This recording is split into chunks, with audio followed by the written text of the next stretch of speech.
Welcome to Gen Z Hoops, the Gen Z basketball, coaching, and sports business show.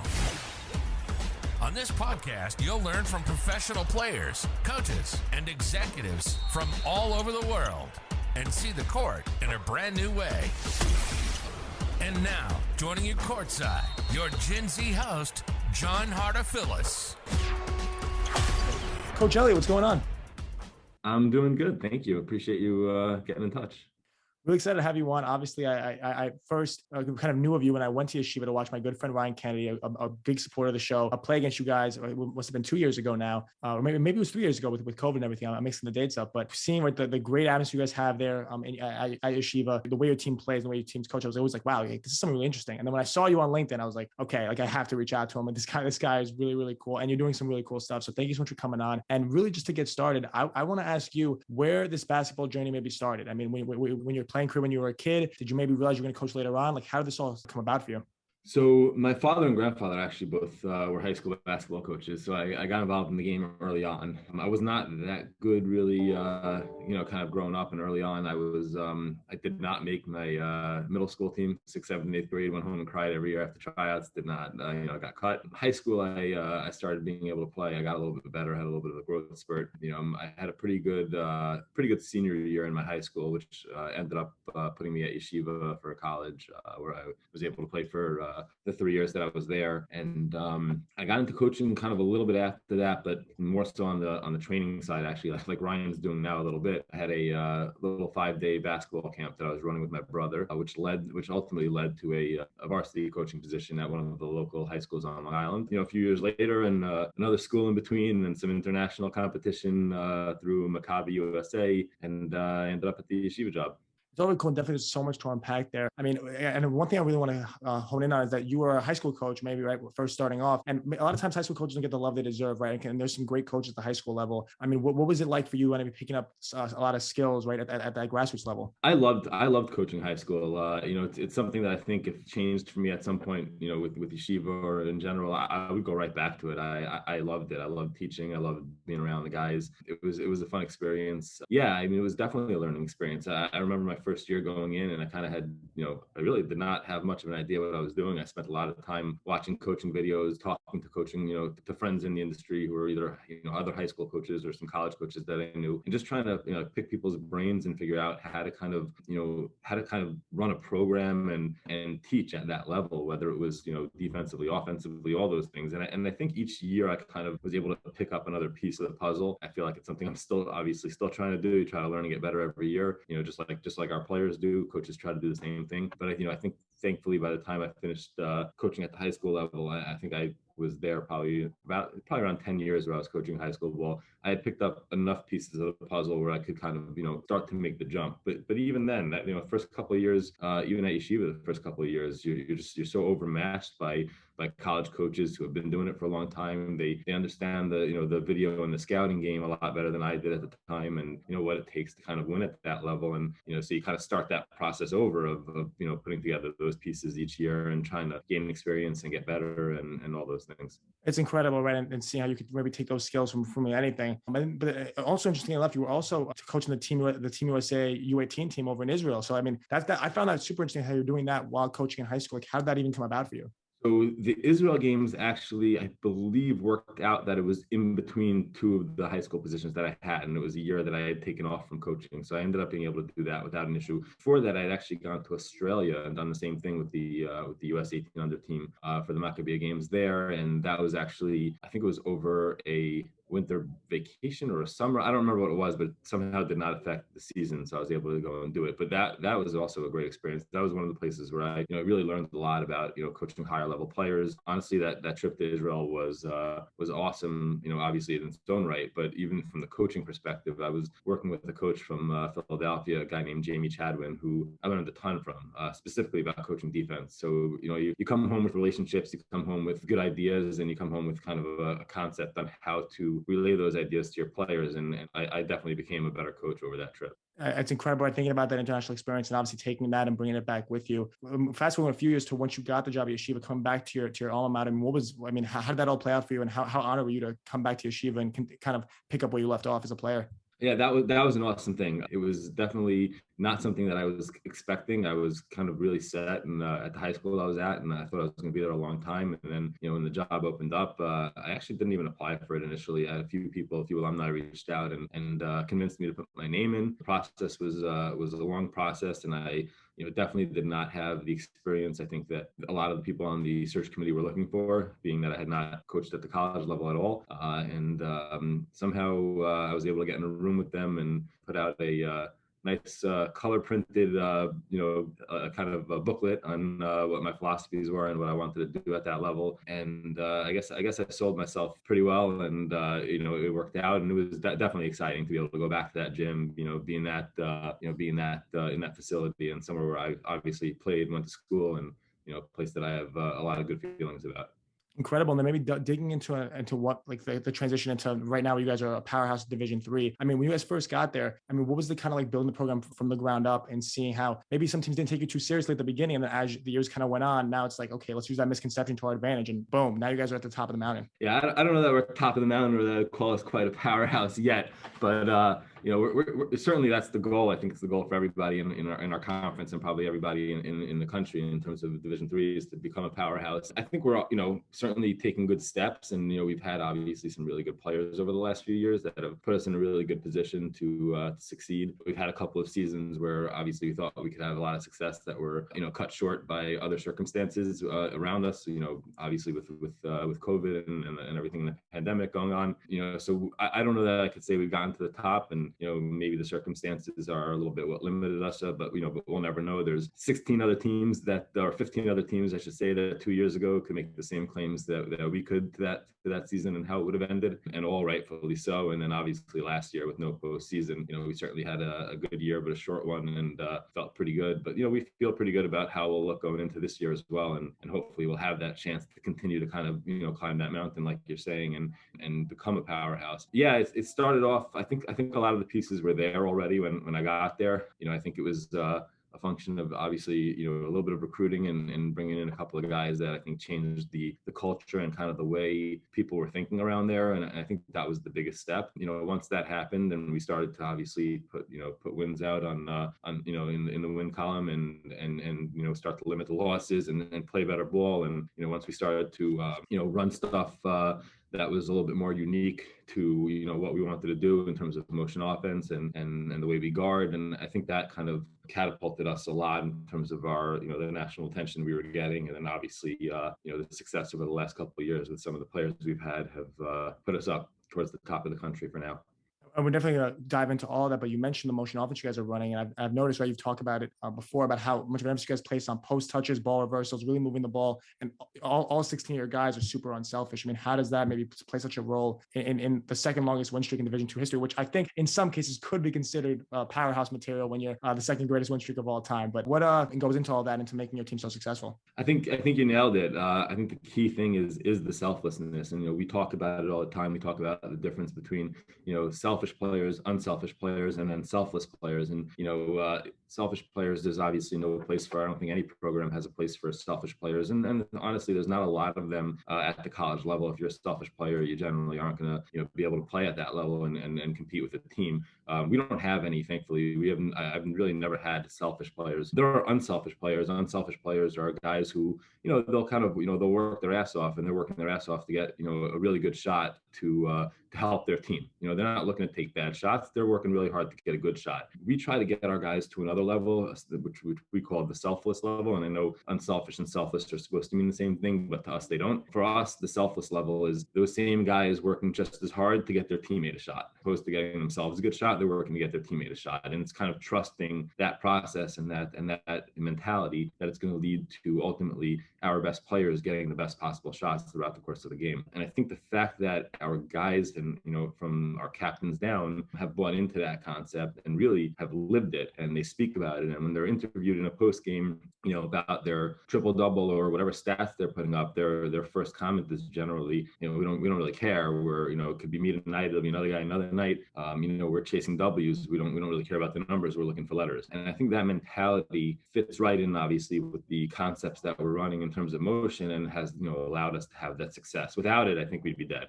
Super interesting about that, right? In terms of how much that culture really drives the everything that's going on the basketball court. And I love that line. I'm gonna definitely have to keep that and maybe reiterate that in terms of we're chasing letters, not numbers. That's huge. That's something that I love that line. It's really beautiful and encapsulates so much about the game. But a lot of this like unselfish play, right? It comes into the philosophy you guys have of bringing the ball to the action rather than bringing the action to the ball, which I love that, right? It's such a focus on off ball movement and things going away from the ball. I mean, how does that really take shape on the court when even as much as you preach it in practice? Yeah, so it's the philosophical difference from what 99% of the country is running. So, I had a coach say to me once, actually, it's when they scout yeshiva, it's kind of like they go into their meeting, their meeting that week with their team, and they almost have to say to them, hey, all the stuff we talk about help defense and seeing the ball and making sure that you're available and help on the guy who's penetrating with the ball. Forget everything we've been doing all season, and now let's worry about the four guys who don't have the ball. So it's a very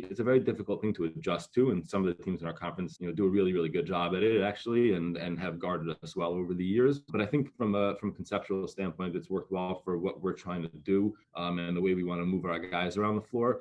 And then at the same time, also in terms of avoiding kind of being scoutable. I think the first couple of years we were running a lot of kind of set plays or set actions that had even if it was not a defined result, it was, a defined area of the court, or it might have been, one or two options that were a defined result. And coaches are just, especially in our conference, they're too smart for that. And they just kind of figure it out. And you're putting your guys in a position where they have to make, a more difficult play than is necessary. Whereas with motion, it's, one of those things where you're teaching concepts and you're teaching principles, and you're allowing your guys to kind of just be players, and think for themselves and react to what the defense is giving them. And I think that concept alone has made us very hard to scout in terms of what what's going to come out of our offense each time down court. Because every time we come down court, we don't really know what's going to happen at the end of the play. So how's our opponent going to know? So, that's kind of, I think, what's allowed it to be so successful.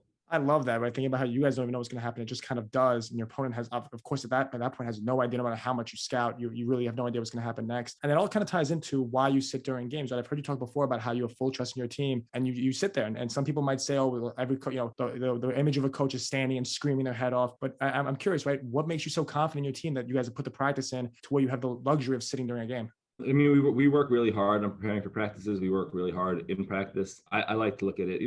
There's some aspects of game management. Obviously, it's probably not as much as people think. The best is we go into halftime. Sometimes we're down, let's say 8 or 10. We're not playing so well in the first half, and then we come out and have a great second half and win by 10, 15 points. And everybody loves to give credit to the coach that they made adjustments at halftime. We had it last year actually, where we were playing up in Connecticut against St. Joseph's, a really, really talented team. We were down 8 or 9 at halftime. We weren't playing well. We came out, we won by, I don't remember what it was, 8, 9, 10 points. And they're asking me after the game about all the adjustments. We don't make any adjustments. We're not that smart. We kind of calmed down, and we changed our, we changed our mentality a little bit. We changed our focus. We were able to kind of get the ball moving a little bit better. And at the end of the day, we probably just made more shots. So it's not, it's not anything that's brilliant that's going to happen during the game. Maybe it's substitutions and the use of timeouts and some management stuff like that. But if we're doing the work we're supposed to do in practice, and our guys are bought in terms of what we're doing in practice, it's really just kind of keeping them on the course and not letting them get to a point where they're make a couple of shots and they no longer are running offense. They're just, jacking shots up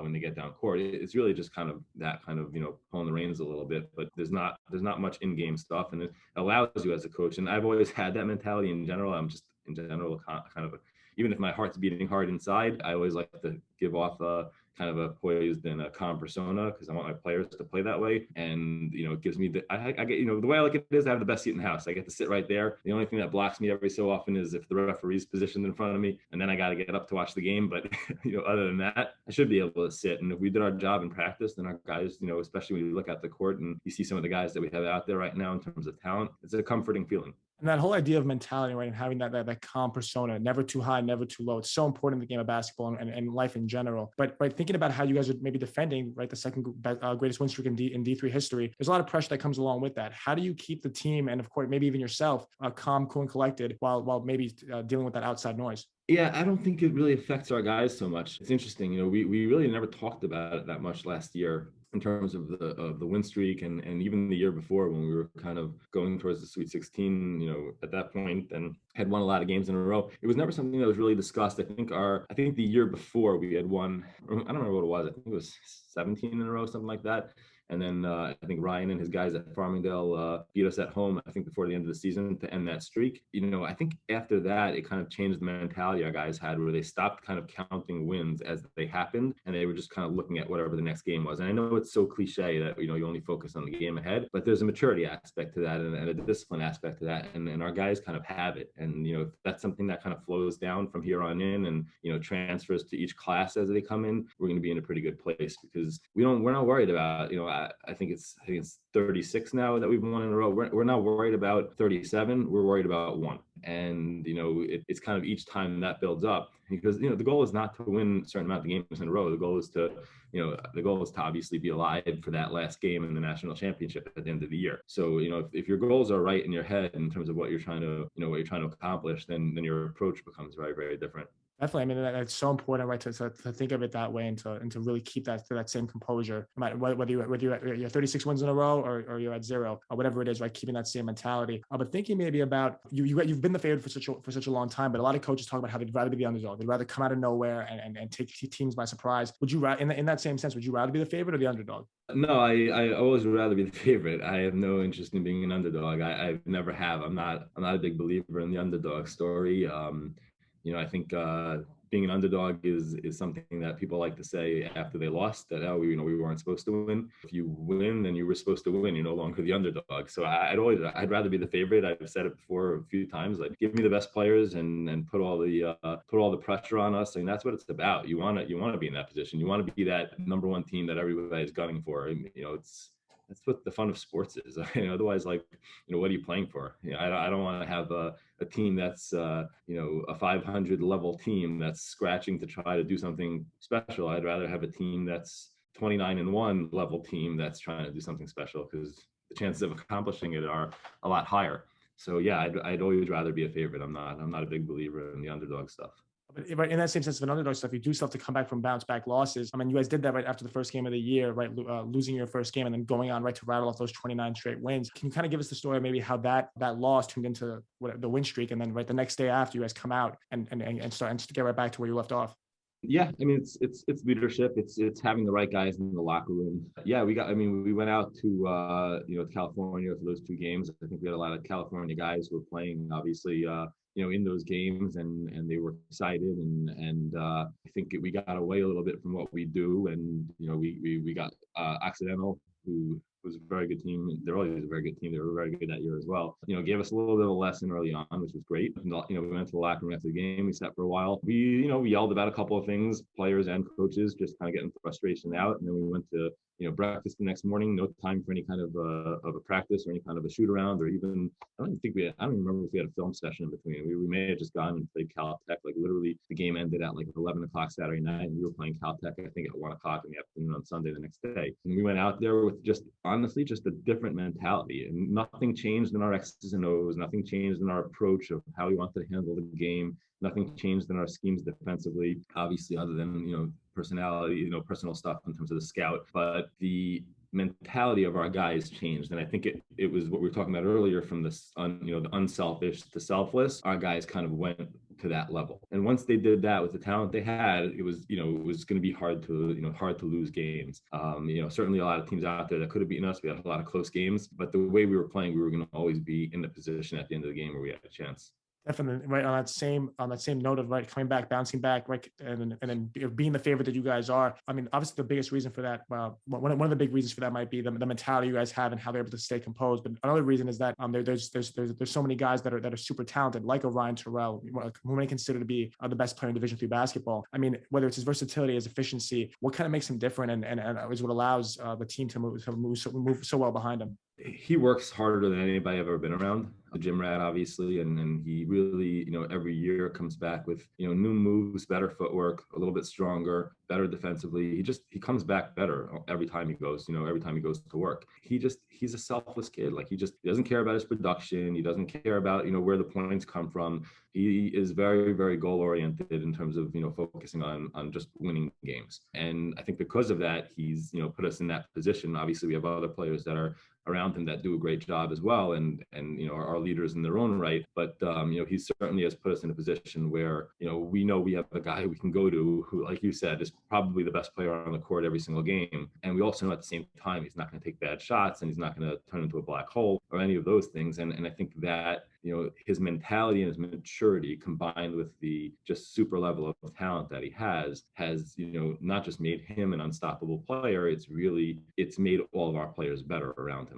That's huge. Such an important part of the story, right? Is having a guy that could be a leader like that and take on the mantle that he does. I mean, right, we've said so many great things about the work you've done at Yeshiva, but right, there has to be some way to tell that story. And you've done that in a great way with Jewish Hoops America, right? Even before getting there and telling the story about, what is going on in Jewish hoops here in the States. I mean, kind of communicating that back to Israel and making that something that people can learn more about. What was the process like in you making that and telling that story? That's a website we had started way back. I don't run it anymore. We have somebody who runs it now. But we ran it way back. It was just kind of an opportunity for Jewish players in Jewish schools, mostly in Jewish schools, sometimes it's not, but Jewish players across the country to kind of be able to have like a platform where they could showcase their stats, showcase different teams and the results that they were having across the country. It was kind of a way to just bridge the Jewish day school basketball world from New York to California and Canada and everything in between. And we there were rankings at certain points. I believe they still have it. We would have different feature articles on players or teams that were doing special things. And it just kind of became a little bit of a very, very poor man's ESPN for the Jewish basketball world, which was exactly what we were trying to create. And I think it kind of allowed it to become a smaller world in terms of that Jewish basketball world, which I think was a really good thing. It's huge, and right, having that kind of medium to tell that story is really cool, and to continue that growth of the game in that sense. I mean, we've spoken so much about basketball this entire podcast, but you're actually calling us now from your legal offices in Long Island. But during the season, you juggle both. Now during the summer, you make it focus on one thing. I mean, what's that maybe been like in you, and you're juggling both? Yeah, I mean, it's something that I've been doing forever. Even when I was coaching high school, I was practicing law full time. It was one of the things that was important to me when I was going to Yeshiva. I do love my law practice. It's something that I enjoy and obviously make a living doing. It was important to me to be able to kind of work out having Yeshiva be something that was more of a, it's more of a passion that's a kind of a side gig than actually full time. I mean, obviously spend plenty of hours on it and lose a lot of sleep, spending time watching film and preparing. But that's, it's a labor of love. It becomes a lot easier. It's very easy to wake up at 5:15 in the morning to go to practice when you love it, and being able to go from there to obviously here and be somewhere, in the legal practice and something that I enjoy and partake in throughout the remainder of the day and most of the day is great as well. And the ability to kind of handle both is, my father used to always say to me, if you need to get something done, find the busiest person and they'll figure out how to manage their time. And I think that's kind of all it's been is a function of figuring out how to manage time appropriately and making sure that I prioritize obviously my clients at work and the deals that are going on, and then be able to obviously work in the things we need to do at Yeshiva to be successful. I love it. And hearing, right, all these sides of your story, right, in creating such a great program, but also just like living this basketball life and this journey you've been on is incredible and inspiring to me. So thank you so much, Coach Elliot, for joining the show. It's been incredible. And can't wait hopefully to catch a game next season and see the lessons you've shared with us today be put out onto the court. So thank you. Awesome. Yeah, we'll hope to see you there for sure. I appreciate you having me on. Thanks for listening to Gen Z Hoops. Make sure to follow, like, and subscribe on Instagram, LinkedIn, and all major social media platforms at Gen Z Hoops. You can tune in and subscribe on Apple Podcasts, Spotify, YouTube, and every other podcast platform on the planet. Get ready for the next episode.